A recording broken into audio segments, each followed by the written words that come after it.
Sa isang mundo na nababalot ng lihim, kung saan ang mga bulong ay nag-e-eko sa mga pasilyo ng kasaysayan.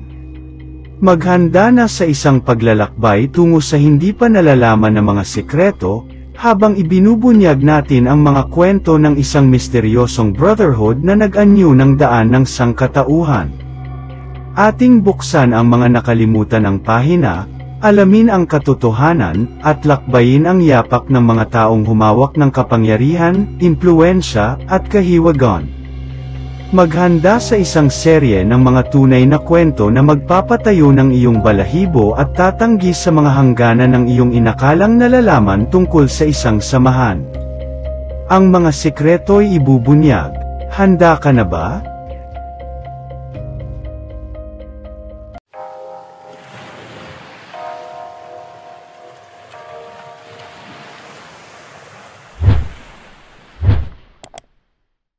Maligayang pagdating sa Branch TV, ang channel kung saan tayo ay magtutuklas ng kasaysayan at misteryo sa ating mundo at kaalaman. Samahan ninyo ako sa paghahanap ng mga nakatagong lihim at sa paglantad ng katotohanan. Dito lang sa Branch TV, ang pagsilip sa Freemasonry. Kasaysayan, mga simbolo, at mga lihim. Tungkol sa aking pagsasaliksik, bago tayo pumasok sa mundo ng Freemasonry, mahalagang malaman muna natin ang kanilang kasaysayan. Ayon sa aking pagsasaliksik, ang Freemasonry o Masonry, kilala rin sa Tagalog bilang Palagiang Hugis Apat na Sulok, ay isang fraternidad o samahan na napapaligiran ng hiwaga at nagmumula sa sinaunang panahon. Ito ay kinabibilangan ng mga ritual, simbolo, at moral na mga turo na pinaniniwalaang nagbibigay gabay at ilaw sa mga miyembro nito. Sa pinakabatayan nito, ang Freemasonry ay isang sistemang moral at pilosopikal na may layuning itaguyod ang personal na pag-unlad, etikal na pag-uugali, at pagsasagawa ng katotohanan. Malaking diin ang binibigay nito sa kahalagahan ng pagkakaroon ng pagmamahal sa kapwa, pagkakawang gawa, at katotohanan. Ang mga miyembro ng Freemasonry, kilala bilang Freemasons o Masons, ay nagmumula sa iba't ibang background at propesyon. Sila ay nagkakaisa sa pamamagitan ng kanilang mga ibinabahagiang halaga at pagkamalasakit sa pag-unlad ng sarili at paglilingkod sa kapwa. Ang Freemasonry ay nakabase sa isang hierarchical na istruktura, kung saan ang mga lodge ang batayang unit ng organisasyon. Ang mga ritual at simbolo ng Freemasonry ay puno ng tradisyon at simbolismo.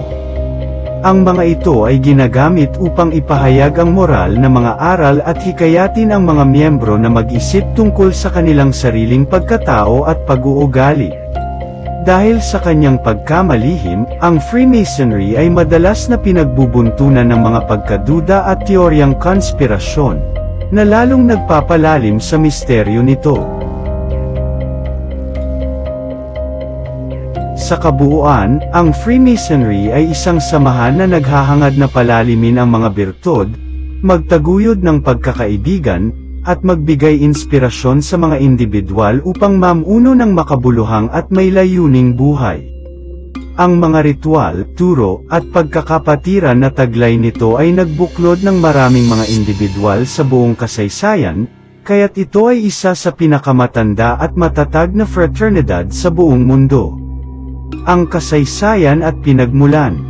Ang kasaysayan ng Freemasonry ay nababalot ng misteryo at spekulasyon, dahil mahirap suriin ang tunay na pinagmulan nito.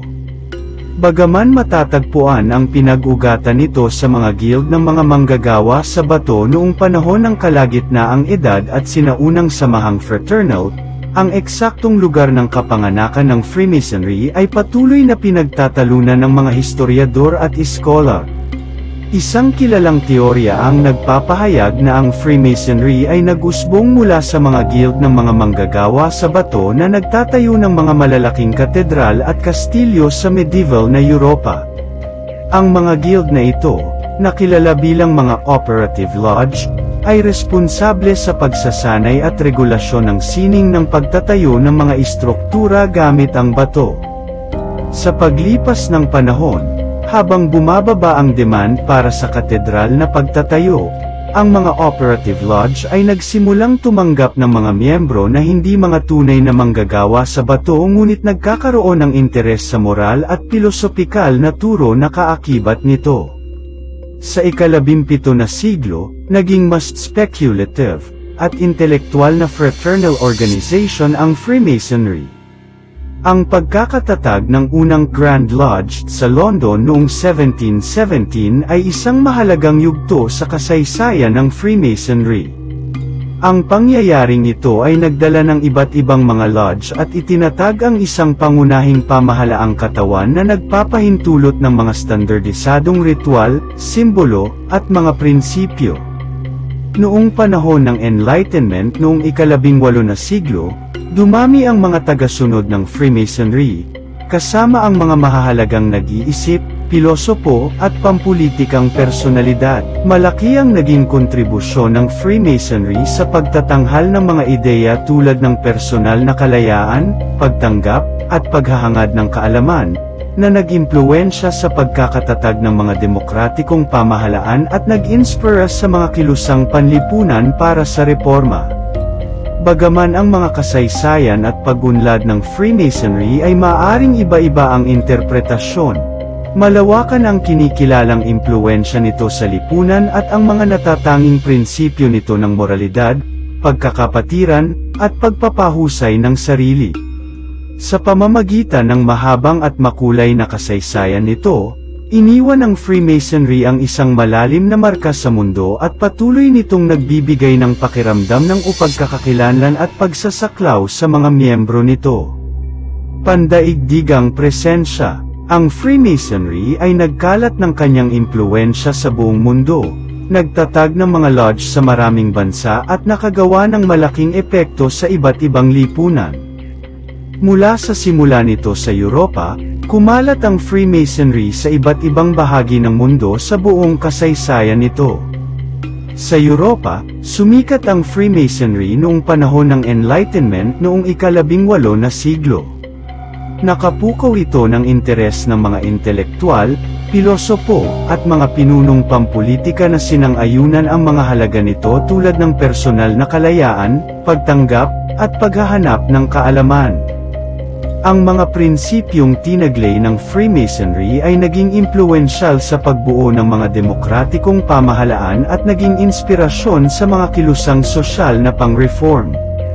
Ang mga tunay na kasapi at mga personalidad na kasali sa mga sinaunang Masonic Lodge ay hindi lubos na nalalaman dahil sa kakulangan ng malinaw na dokumentasyon at impormasyon.